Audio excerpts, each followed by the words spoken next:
Assalamualaikum, men Turpan shahar Chatkal yeza Turpan Qirkenet 6-guruh a'zosi Melikza Tabibul men. O'zim hozir Turkiyada yashayman. Akam Mehmet Tabibul 1972 yili 7-oyning 1-kunisi Turpanda tug'ilgan.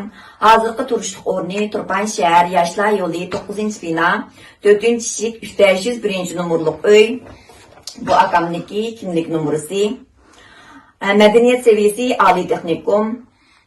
Akam 2017 yili 4-oyning 30-kunisi lagerga elib ketilib, 2019 yili 11-oyda 3 yillik kesilgan. Sababi Turkiyaga 15 kunlik sayohat kelganligi uchun.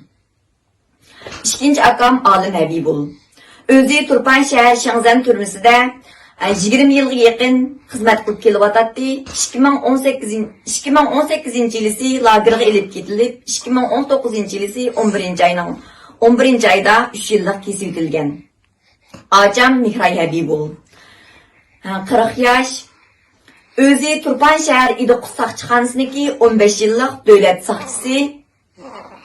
2018 yili lagerga elib ketilib, 2019 yili 11-oyda 3 yillik kesilgan.